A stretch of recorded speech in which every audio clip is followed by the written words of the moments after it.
All right, let's dive into Rise, Bloom, Evolve. Yeah. This book by Sifawu Usikalu, it's all about empowering women, to really tap into their potential and chase those dreams no matter where they've been hiding. Mm. It's this really cool mix of practical advice and inspiration, like kind of keeps you going. Yeah, and it's so grounded in Usikalu's own life, a lot of it from her experiences in Oh, Nigeria. wow. It doesn't feel like a generic self-help book, you know? It's Yeah. like it's got this warm, relatable tone, like she's just having a chat with you. Okay, so the book kicks off, and it's not what I expected. Right. It's not about charging ahead with goals. It's about this idea of like walking backwards. Mm-hmm. Yusikalu talks about finding this note from her childhood, like a birthday note or something, Oh, wow. where she had written down all these dreams, like when you're a kid. And it made her think, how many of us have these big aspirations that have just gotten like lost in the shuffle? It's so true. And I think what's interesting is she doesn't dwell on the lost time aspect. You Yeah. know, it's more like, hey, let's rediscover those passions. She encourages you to look back at old journals, photos, anything that might spark a memory of what you loved. Oh, that's cool. You know, like what lit you up back then. And it's almost like laying the groundwork for figuring out where you really want to go next. I love that. It's like an archaeological dig into your own life. Exactly. And she even gives you these prompts like, remember your childhood heroes Ah, or the activities you gravitated toward as a kid. right. Could those things hold clues to what your true passions are even now? Absolutely. And it makes you think, what would change if we approached goals from that place of really knowing ourselves? Right. And speaking of change, that leads to the next theme, starting afresh. Okay. This book is filled with stories of women who made big life changes, often later in life, Wow. which is so inspiring. Yeah. Like Bucky Wright, the Nollywood actress, Okay. she switched to a successful tech career in her 40s. Hold on. A Nollywood star going into tech. That's a big jump. What made her do that? That's a great question. And she talks about it in the book. Okay. It wasn't a straight line. Right. She had self-doubt, wondering if she was too old, Yeah. but then the excitement of learning new skills, Yeah. the satisfaction of building something new in a different field. It challenges those timelines we put on ourselves. It totally does. Like, maybe those timelines are just made up, Yeah. but how do you even start to make a change that big? Did she just, like, wake up one day and quit acting? Well, not quite. And this is where Isakalu's approach gets really interesting. She focuses not just on what you want to achieve, but the how. Okay. So for Bucky, she started small. Right. Online courses, building her tech skills gradually while still acting, and then eventually made the transition when she felt ready. So it's about taking those steps, not just a sudden leap. Exactly. It takes the pressure off, right? Starting where you are with what you have and building from there. Makes a lot of sense. Yeah. Okay, now, this might resonate with a lot of people. Self-imposed limitations. Yes. Usikali uses this analogy Mhm. of an elephant tied to a pole. Right. Even though it's strong enough to break free, it's been conditioned to believe it can't. It's powerful, right? It is. It's so simple, but it really hits home. Yeah. Like, how often do we hold ourselves back with these invisible barriers? All the time. And she breaks these limitations down, mental, emotional, even behavioral. Okay. So mental, it could be negative thoughts, I'm not smart enough, or I'll never be able to do that. Yeah. Emotionally, it might be fear of failure or judgment. It's like she's reading our minds. Yeah. But she doesn't just leave us with these limitations, right? Yeah. She gives us strategies to break free. Yes, like challenging those thoughts, reframing to see possibilities, and even asking for support. That's so important. We don't have to go through it alone. Exactly. Sometimes talking things out helps us see things clearly. Okay, so we've talked about hidden passions, starting fresh, and tackling limitations. What's next? Well, next, she gets into something that's practical, but also powerful, writing down your vision. Okay. She talks about a study with Harvard Business School grads. Oh, wow. The ones who wrote down their goals were way more likely to achieve them. Pretty compelling, right? It is, but is that just based on one study? There's more. She brings in different perspectives. Okay.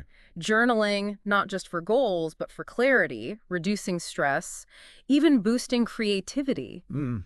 There's even a biblical reference, Habakkuk, about writing the vision and making it plain.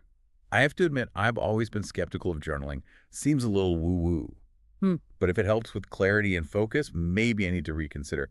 What kind of things does she suggest writing about? That's the cool part. She gives you these insightful journal prompts, some about exploring your values, others about your ideal day, even some about identifying those limiting beliefs. Okay, I'm starting to see how this could actually be useful. It's not just Dear Diary entries. It's about actively engaging with your thoughts and goals. Exactly, and that takes us to the next stage. Action. Right, because what's a vision without action? Exactly. She even shares a story, a missed business opportunity because she hesitated too long. Oh, wow. It's a wake-up call to stop overthinking and start doing. I get that, but where do you even begin? Especially when the goal feels big and overwhelming. That's where SMART goals come in. Okay, yeah, I've heard of those. But remind me what they are again. So specific, measurable, achievable, relevant, and time-bound. Right, great. It's about breaking down those vague aspirations into concrete steps. So instead of saying, I want to start a business, you say, I want to launch an online store selling handmade jewelry by December, and I'll start by researching suppliers and creating a website this month. Precisely, making it specific and actionable. And she uses the example of launching a tech startup to illustrate this. 5 clear stages, from the idea to market research, funding, building, and launching. Wow, that's helpful. Having a clear roadmap like that makes it less intimidating, right? Absolutely. And this framework, it can be adapted to any goal, whether it's a business, a book, or even planning a trip. It's about breaking it down. It reminds me of my friend Clara. She was a pharmacist, but always dreamed of working in tech. She took that step-by-step approach, learned data analysis online, and eventually landed a job at a startup. It's amazing what can happen when you have a plan and stick to it. It truly is. And that leads us to the next challenge, climbing the steep hill. Because, let's be real, there are always going to be obstacles, right? Yeah, you can't just snap your fingers and make your dreams happen. There's going to be hard work, setbacks, moments where you just want to give up. Exactly. And Usikalu, she gets into those common barriers. Okay. Skill gaps, limited time, and money issues. These are things almost everyone faces. Okay, so let's say you're trying to change careers, but you're missing some skills. What does she suggest? Upskilling and reskilling. Okay. Online courses, workshops, even shadowing someone in that field. The key is being proactive and identifying those areas where you need to grow.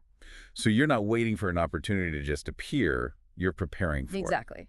Then there's time. We all have the same 24 hours, but it's how we use them that matters. That's so true. Usikalu suggests a time audit, tracking how you actually spend your hours and finding where you can be more efficient. I did a time audit a while back. It was eye-opening. I realized how much time I was wasting on social media. It's amazing what you discover, right? It is. And she introduces the time management matrix, prioritizing tasks based on urgency and importance. Oh, the Eisenhower matrix. I love that. It helps you focus on those quadrant 2 activities that are important but not urgent. You got it. And lastly, she tackles financial constraints, a big barrier for many. She doesn't have any quick fixes, but practical tips, like prioritizing spending, creating a budget, finding ways to save, and even side hustles. Right. It's about being resourceful and not letting those financial limitations derail your dreams.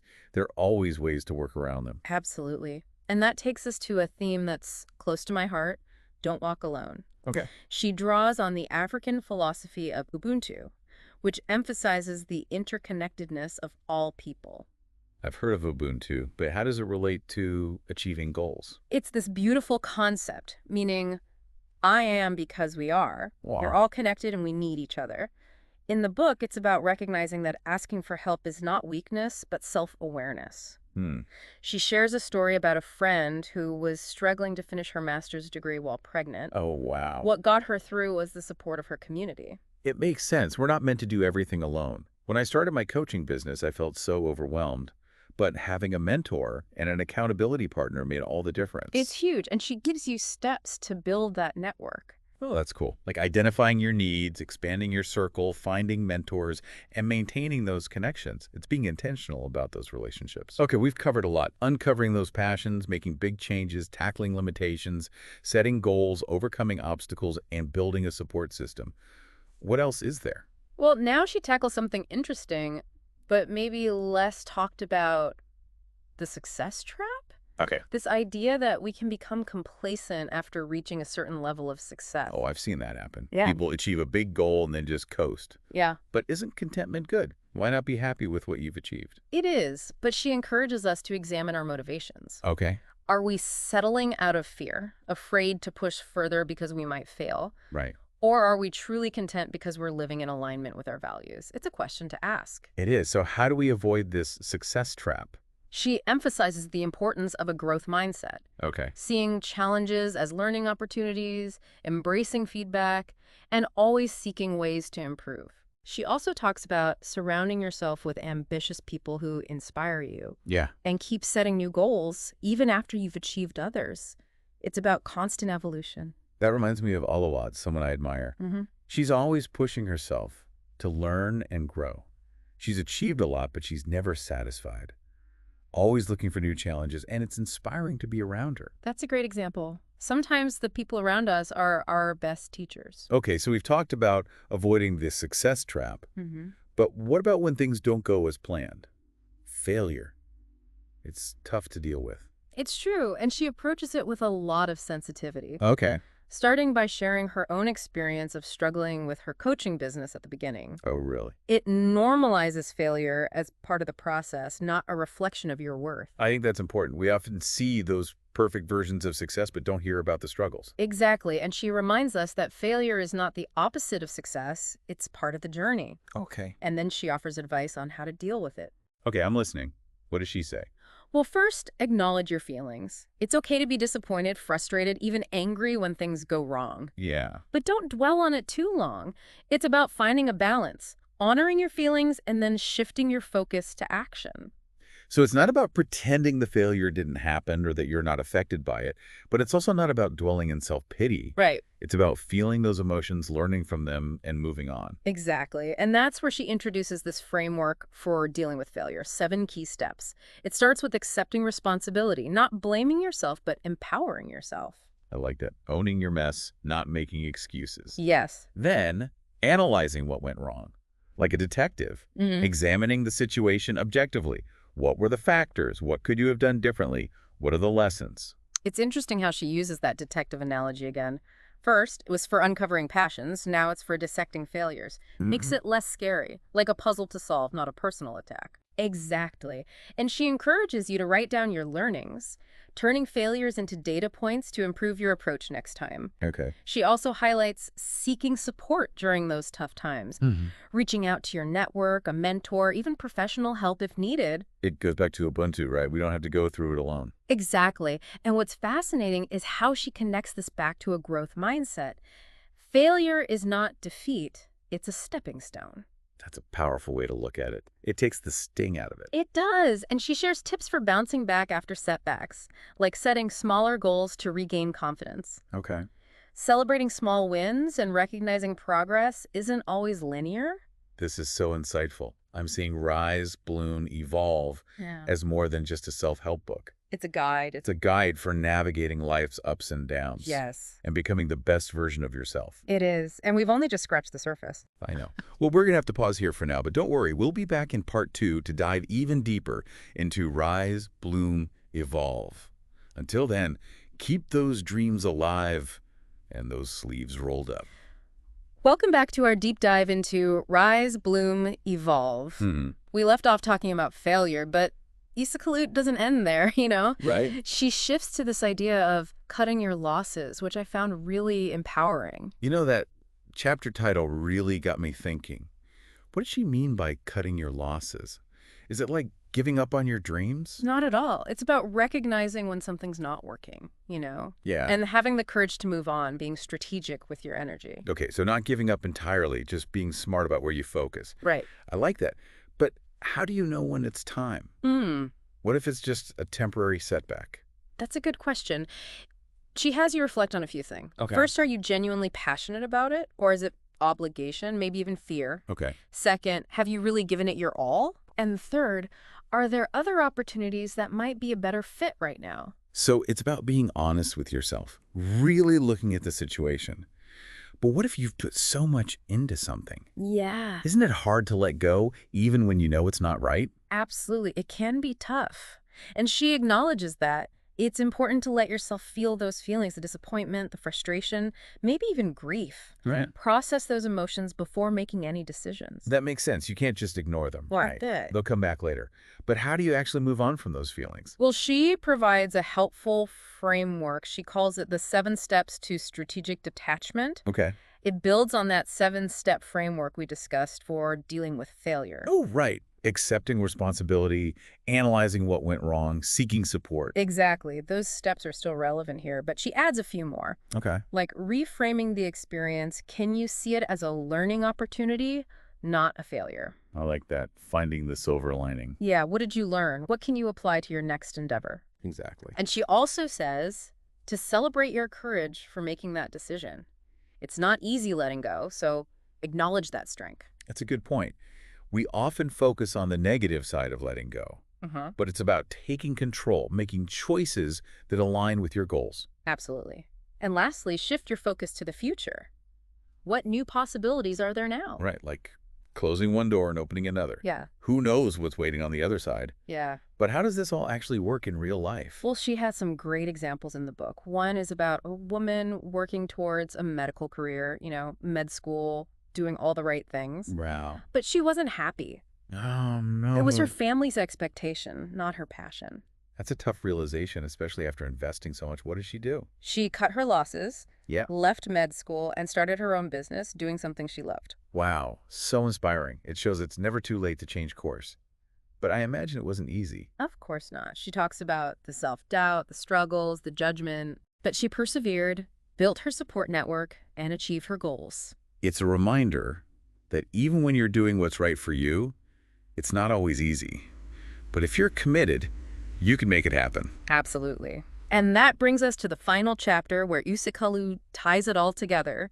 This rise, bloom, evolve journey, it's ongoing. I love that it's not a destination. It's a way of life. Right, it's not like you reach a point and say, okay, I'm done. Right. And she emphasizes continuous self-reflection, checking in with yourself, reassessing goals, making adjustments. So it's like that walking backwards exercise, but not just the past. You're looking at the present, too. Yes. Keep setting new goals, even after achieving others. Always striving for growth. Like you reach the top of one mountain, you see another one in the distance, you're like, all right, let's go. Exactly. And her final call to action is to write a letter to your future self. Oh, I've done that before. It's a powerful exercise. What kind of things does she suggest writing about? Envision who you want to be, what you want to achieve in the years to come, setting intentions, manifesting dreams, and holding yourself accountable. It's like planting a seed for the future. And then you take those steps to make it grow. Exactly. And what I find remarkable about the book is this blend of practical advice and deep insights. It's like having a guidebook, a cheerleader, and a wise friend all in one. And it's so tailored to women, acknowledging our unique challenges, but celebrating our strength and potential. I love how she brings in her Nigerian heritage, those cultural values and stories. It makes it feel so authentic and warm. Like you're having a conversation with a mentor who really gets you. Yes, like she's saying, I've been there, I understand, and I believe in you. Exactly. And that's the end of part 2. In the final part, we'll wrap up and see how you can apply all this to your own life. All right, welcome back to the final part of our deep dive into Rise, Bloom, Evolve. We've been through a lot with this book, haven't we? We have. From digging up old dreams, tackling those limitations we put on ourselves, and even figuring out when it's time to, move on from something. Yeah. Cutting our losses. Yeah. It's been quite a journey. But now, the big question, Try. How do we take all this amazing stuff from Usikalu and actually use it in our lives? Right. Okay, so we've read the book, highlighted everything. What now? What can we do, starting today? Well, one thing that really stuck with me is that self-reflection, it's not just a one-time thing, Yeah. It's something we got to keep doing. You remember that walking backwards exercise? It's not just about finding old dreams. It's about constantly checking in with ourselves, our values, making sure we're on track. So it's like scheduling a me check-in on the calendar. Yeah. But what do you actually do during that time? I think it's whatever works for you, honestly. Right. Journaling, we talked about how powerful that can be. Meditation to quiet the mind. Even just going for a walk, get some fresh air, anything that helps you connect with yourself and get real about what's working and what's not. It's about finding what helps you, right? to get in touch with yourself. Exactly. And then there's that writing the vision idea. It's not just a wish list, it's a commitment. Right, putting it out there. Yeah, and then actually taking those steps to make it real. Okay, so we're reflecting, writing things down, but then how do we actually turn those dreams into something real? That's where a good plan comes in. I think her example of the tech startup launch, that was so clear. Yeah. Breaking down a big goal into smaller steps. Oh, right. The SMART goals. They- Specific, measurable, achievable, relevant, time-bound. Yes. They're not just words. They're a way to actually get things done. I like that. A recipe for turning dreams into reality. But here's something else she talks about that's important. Celebrating those small wins along the way. It's easy to get focused on the big picture, Oh, yeah. but those little victories, those can keep you going. I agree. Because let's be real, achieving big goals, it's not always easy. It's not a straight line, right? Right, there are bumps in the road, detours. Exactly. That's where resilience comes in. Remember that climbing the steep hill chapter? Yeah, I do. Challenges are going to happen, but they don't have to stop us. And we don't have to face them alone. Right. Thinking back to Ubuntu, that idea of connection and support, Yes. We need that, especially when things are tough. it's about having people who believe in you, who can offer encouragement, advice, maybe even just a listening ear. It could be a mentor, a friend, family, or even a therapist. That support system is so important. But what about those times when you're doing well, you've achieved some success, and then you get a little too comfortable? Ah, the success trap, right? Yeah. How do we avoid that? I think it goes back to that growth mindset, always looking for ways to learn and improve. Okay. Challenging yourself, surrounding yourself with inspiring people. Right, like that saying, if you're the smartest person in the room, you're in the wrong room. Exactly. And check in with yourself. Are your goals still relevant? Are your values still the same? Are there things you want to change or dreams you've put on hold? Because sometimes that success trap can disguise itself as contentment, even happiness, when deep down you know you want something more. Right. And even if you have to cut your losses, like we discussed, that's not failing, it's a sign of strength. Exactly. It's about being true to yourself, making choices that are right for you. It's recognizing that sometimes the best thing you can do is walk away. That's powerful. And at the end of the day, I think Rise, Bloom, Evolve is about embracing the whole journey, the ups, the downs, the wins, the losses. Yeah. It's about knowing we all have the power to create a life that's meaningful, a life that's on our own terms. Okay, so as we wrap up our deep dive into Rise, Bloom, Evolve, is there a question you want to leave our listeners with, something to think about as they go on their own journey? That's a good one. I think I'd ask, what's one small step you can take, like today, to bring back a passion, go after a dream, or even just get a little bit closer to the person you want to be? It doesn't have to be huge, right? Just one small step in the right direction. Exactly. And remember, like Usikalu says, you're not alone in this. There are people who believe in you, resources to help you, and so much out there waiting to be discovered. So go out there, embrace your potential, and create a life that truly lights you up. Yes. Thanks for joining us on this deep dive. Until next time, keep those dreams alive, those sleeves rolled up, and that growth mindset going